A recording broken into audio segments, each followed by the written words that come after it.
Main sense circuit, यानी कि इसको अगर बोला जाए दूसरी भाषा में तो चेंज ओवर के नाम से भी इसको जाना जाता है। फिट किया हुआ है इस प्रकार से ऐसे लेटा के, तो ये पत्ती इसके ऊपर नहीं है, तो ये ट्रांसफार्मर यहाँ पे ऐसे है फिट किया हुआ है। इसकी इस वाले पीसीबी के अंदर ज़्यादातर ये ट्रांसफार्मर खराब होते हैं, यहाँ हमारी ये 100 के की रजिस्टर खराब होती है, यहाँ ये डायोड। और ज़्यादा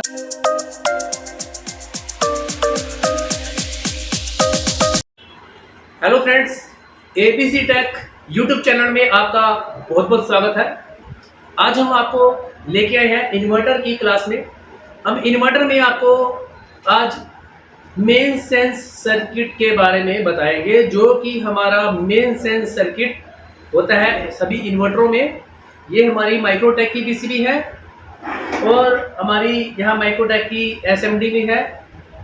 एसएमडी कंपोनेंट लगे हुए हैं यहाँ पे लेटेस्ट मॉडल में, और साइन वेव पीसीबी है माइक्रोटेक की साइन वेव, और यहाँ पे ये ल्यूमिनस की साइन वेव। तो हम ये बात करेंगे आज कि इन पीसीबी के अंदर मेन सेंस सर्किट, यानी कि इसको अगर बोला जाए दूसरी भाषा में तो चेंज ओवर के नाम से भी इसको जाना जाता है।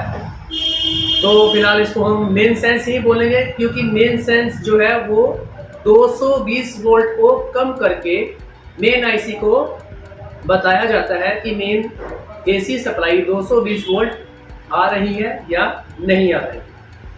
फिलहाल मेन सेंस जो सर्किट है ये 2-3 प्रकार के होते हैं, 3-4 प्रकार के। काम इसका एक ही होता है, लेकिन ये अलग अलग टाइप के होते हैं। तो हम आपको यहाँ पीसीबी के ऊपर प्रैक्टिकली उसको पहचान करना सिखाएंगे कि मेन सेंस सर्किट किसको कहते हैं और ये कैसे काम करता है। ज़्यादातर इस सेक्शन के ख़राब होने से हमारा इन्वर्टर जो है वो मेन पे नहीं आता है, जिस कारण जब हम इन्वर्टर ऑन करते हैं तो इन्वर्टर की light main indicator main LED on नहीं होता है, और हमारा इन्वर्टर बैकअप एसी लाइट तो आ रही है, लेकिन इन्वर्टर के बैकअप से एसी 220 वोल्ट जो है वो नहीं मिल रही। तो हम ये कहेंगे कि इन्वर्टर मेन पे नहीं आ रहा, तो हमारे मेन सेंस सर्किट में फॉल्ट होता है। तो चलिए, टेबल पे हमने ये पीसीबी रखी हुई है। सबसे पहले हम इस सर्किट को पहचानेंगे, उसके बाद हम इसको डायग्राम के हिसाब से एक्सप्लेन करेंगे ब्लैक बोर्ड पे। तो पहले हम यहाँ पे आपको पहचान करना सिखाएंगे कि पीसीबी के ऊपर मेन सेंस सर्किट की पहचान कहाँ से होती है। तो चलिए टेबल पे हम आपको दिखाते हैं। जैसे कि हमारे पास यहाँ माइक्रोटेक की पीसीबी है, और इस पीसीबी के ऊपर हम मेन सेंस सर्किट की पहचान करेंगे और अलग अलग पीसीबी के ऊपर पहचान करेंगे। ये आप देख रहे हैं यहाँ पे 12 वोल्ट का ट्रांसफार्मर है, किसी में 18 का भी होता है या 24 का भी होता है। तो यहाँ ये ट्रांसफार्मर जो है इसको एसी 220 वोल्ट सप्लाई दी जाती है।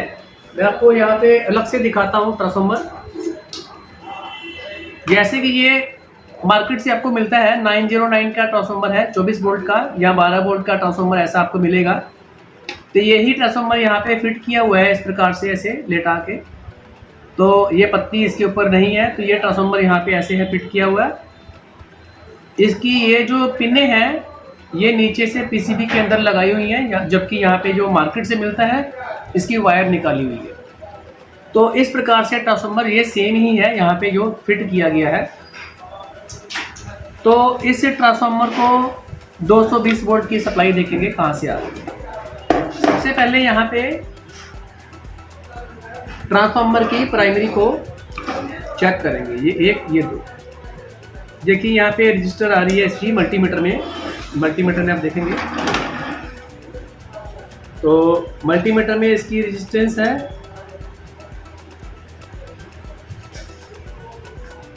800, 850, 895 के करीब, और ये प्राइमरी वाइंडिंग है इसकी, ये ट्रांसफार्मर की प्राइमरी है। तो ये ट्रांसफार्मर की प्राइमरी है, ये ट्रांसफार्मर की सेकेंडरी वाइंडिंग है।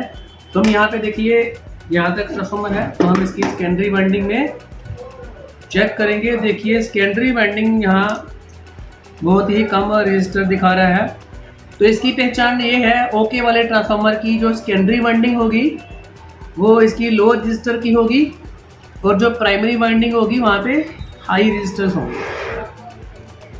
तो इस प्रकार से हम ट्रांसफार्मर को चेक कर सकते हैं। तो ट्रांसफार्मर को यहाँ से 12 वोल्ट दे के 220 वोल्ट सप्लाई एसी दे के यहाँ 12 वोल्ट आउट करके 2 डायोड यहाँ पे लगा के इस एसी सप्लाई को डीसी किया जाता है। और हम यहाँ पे इसको चेक करके दिखाएंगे कि इसका, आपको यहाँ पे दिख रहा होगा ये 2 डायोड है। दोनों डायोड के कैथोड आपस में जुड़े हुए हैं, दोनों सेकेंडरी में, यहाँ भी और यहाँ एक एक डायोड लगा के यहाँ से प्लस निकल गए। प्लस निकलने के बाद यहाँ हम देखेंगे, देखिए ये एक रजिस्टर लगाई गई है। यहाँ पे हम देखेंगे तो रजिस्टर जो है हमारी 100 के की रजिस्टर यहाँ पे लगी हुई है। 100 के की सीरीज में 100 के की रजिस्टर लगा के 12 वोल्ट से, तो आईसी की ये इस दूसरी रजिस्टर इस रजिस्टर के सीरीज में लगाएंगे तो ये देखेंगे कौन सी वैल्यू है। ये जो वैल्यू है ये हमारी 1K की रजिस्टर है। तो 1K की रजिस्टर के द्वारा आईसी की पिन नंबर 2 पे इसको जोड़ा गया है। तो हम ये देखेंगे यहाँ पे कोई और रजिस्टर अगर ग्राउंड है, यहाँ पे इस प्रकार से चेक कर सकते हैं आप।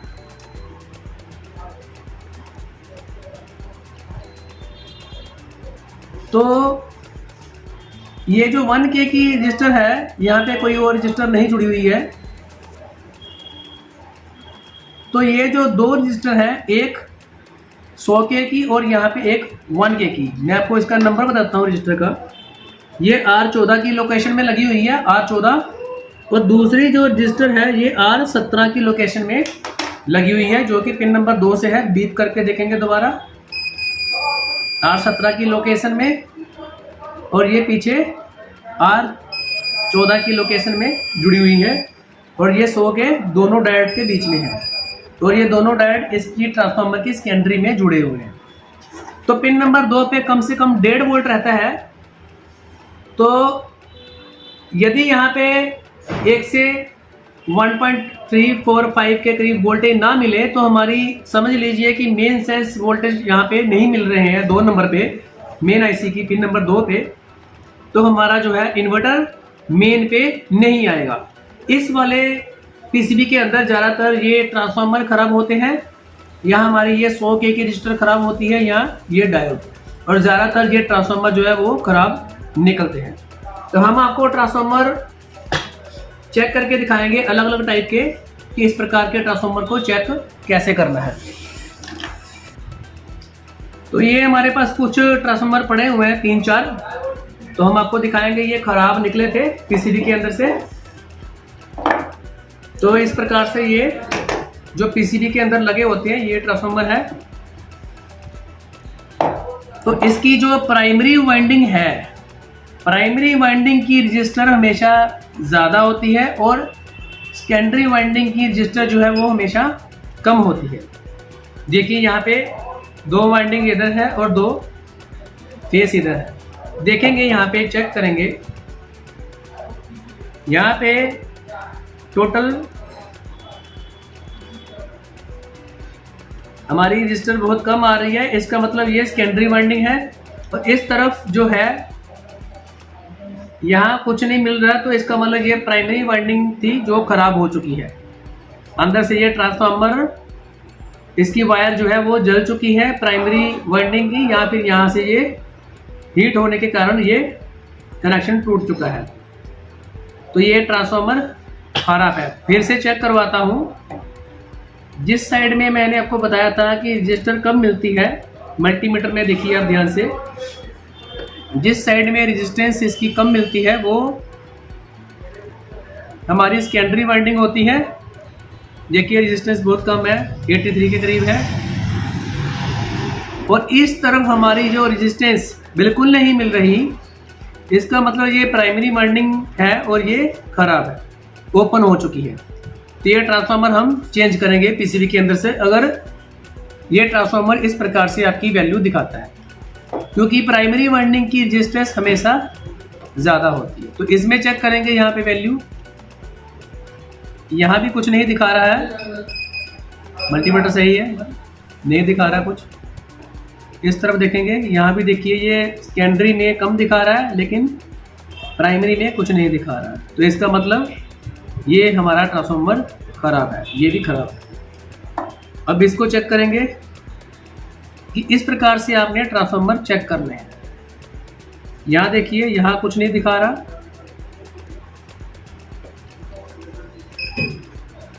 तो इस प्रकार हम देखेंगे। यहाँ भी देखिए 90 के करीब रेजिस्टेंस है, तो ये भी ट्रांसफार्मर हमारा खराब है। तो इस प्रकार से हमारी प्राइमरी वाइंडिंग में वायर जो है बहुत ही ज़्यादा होती है टर्ने, तो थोड़ा सा भी हीट होने के कारण 220 वोल्ट की सप्लाई रहती है, तो थोड़ी सी भी हीट होने के कारण ये खराब हो जाती है। तो इस प्रकार से आपने ये ट्रांसफार्मर जो है यहाँ से चेंज करने हैं। तो इस पीसीबी के अंदर ज़्यादातर यही ट्रांसफार्मर जो है वो खराब होते हैं। अभी हम बात करते हैं दूसरी पीसीबी के अंदर कि यहाँ पे देखिए ट्रांसफार्मर नहीं लगा हुआ है। एक और पीसीबी देखते हैं, ये भी माइक्रोटेक की है, यहाँ भी ट्रांसफार्मर नहीं है। तो इस प्रकार से हम इस साइन वेव के अंदर देखेंगे, यहाँ भी ट्रांसफार्मर कहीं आपको दिख नहीं रहा है। तो एक ये ल्यूमिनस की पीसीबी यहाँ से सामान निकला हुआ, तो यहाँ भी कोई भी किसी भी प्रकार का ट्रांसफार्मर नहीं है। तो हमें कैसे पता चलेगा कि विदाउट ट्रांसफार्मर ये सर्किट मेन सेंस का कैसे काम कर रहा है? तो ये एसएमडी कंपोनेंट है यहाँ पे। यहाँ एसी 220 वोल्ट लाइन इन और लाइन आउट होती है रिले के द्वारा, और देखेंगे यहाँ पे ये एसी सप्लाई को, न्यूट्रल और फेज को, लाइन और न्यूट्रल को ये रजिस्टर लगी हुई है एसएमडी, इनके द्वारा कम करके ब्रिज रेक्टिफायर लगाया हुआ है। इस ब्रिज रेक्टिफायर के द्वारा मेन सेंस सर्किट जो है वो बनाया जाता है सप्लाई को कम करके। तो ब्रिज को सप्लाई जो कम मिलती है वो हाई वैल्यू रजिस्टर के द्वारा मिलती है, जिसके द्वारा हम इस ऑप्टोकपलर के द्वारा मेन आईसी को सिग्नल देते हैं कि हमारी मेन एसी जो सप्लाई है 220 वोल्ट वो आ गई है और इन्वर्टर मेन पे आना चाहिए। यदि इस सर्किट में फॉल्ट रहता है, ब्रिज में कोई खराबी आती है या यहाँ पे ऑप्टोकपलर ये खराब होता है, तो हमारी मेन एसी सप्लाई नहीं आएगी और इन्वर्टर मेन पे नहीं आएगा और नो बैकअप का फॉल्ट आएगा आपका मेंस आने पर। उसी प्रकार माइक्रोटेक की पीसीबी है, यहाँ आप देखेंगे ब्रिज रेक्टिफायर लगा हुआ है, यहाँ पे लाइन इन और लाइन आउट है। यहाँ पे दो हाई वैल्यू रजिस्टर है, ब्रिज रेक्टिफायर है। हाई वैल्यू रजिस्टर के द्वारा हम सप्लाई 220 वोल्ट को कम करके इस ब्रिज रेक्टिफायर को देंगे और ऑप्टोकपलर लगा के ऑप्टोकपलर से मेन आईसी के पिन नंबर 2 को सिग्नल देंगे 1 से 1.5 वोल्ट के बीच में, और हमारा जिससे कि मेन आईसी को पता चल जाता है कि एसी 220 वोल्ट जो हमारी पीछे से आ गई है, तो हमें इन्वर्टर को ऑन करना है। तो इस प्रकार से इन्वर्टर जब ऑन करते हैं, मेन अब इंडिकेटर नहीं चलता है, तो हमें पता लग जाता है कि इन्वर्टर पे मेन आ गई है और हमारा इन्वर्टर ऑन हो जाता है। यदि इन्वर्टर मेन पे ना आए और मेन एलईडी ना चले, तो इस प्रकार से एलईडी ऑन ना होने पर हमारा इन्वर्टर जो है मेन पे नहीं आता, इन्वर्टर मेन पे नहीं आता है और हमें पता चल जाता है कि इन्वर्टर मेन पे नहीं आ रहा और मेन सेंस सर्किट में फॉल्ट है। जो स्टूडेंट पुराने हैं वो तो समझ रहे हैं कि कैसे इस फॉल्ट को क्लियर करना है, तो उनको समझ में आ रहा होगा। लेकिन जो नए हमारे स्टूडेंट हैं जो देख रहे हैं इस वीडियो को, उनको अगर नहीं समझ में आएगा या आपको लगेगा कि हमें सीखना चाहिए या आपको इंटरेस्टेड है इस वीडियो को देखने के बाद आपको कुछ समझ में आ रहा है, तो हमारे यहाँ फ्री डेमो क्लासेस भी अवेलेबल हैं। तो एबीसी टेक में आइए, फ्री डेमो क्लासेस लीजिए, और आपको यहाँ पे डेमो क्लासेस में अच्छा लगता है तो आप यहाँ पे कोर्स कीजिए और अपने घर में ही आप बैठे बैठे इसको कोर्स को काम को, इन्वर्टर को शुरू कर सकते हैं और घर से ही आप रिपेयर कर सकते हैं। आपको कोई दुकान लेने की आवश्यकता भी नहीं है, क्योंकि इतना आपको इन्वर्टर का जो काम ज़्यादा बड़ा सेटअप लगाने की ज़रूरत नहीं है, आप घर से ही छोटी सी जगह में आपको इसको सेटअप बिठा के रिपेयर शुरू कर देनी है। तो आज की वीडियो हमारी इन्वर्टर की मेन सेंस की थी, तो हम मेन सेंस के सर्किट के साथ इस वीडियो को अभी समाप्त करेंगे। यदि वीडियो अच्छी लगी हो लाइक कीजिए, शेयर कीजिए, कमेंट कीजिए। और भी आपको कुछ जानना है अगर इन्वर्टर के बारे में तो कमेंट बॉक्स में आप लिख के भेज सकते हैं। हम आपकी पूरी हेल्प करेंगे कि किस सर्किट में आपको परेशानी आ रही है, हम उसको एक्सप्लेन करेंगे। तो आज की वीडियो यहीं समाप्त करते हैं। ओके, थैंक यू, धन्यवाद।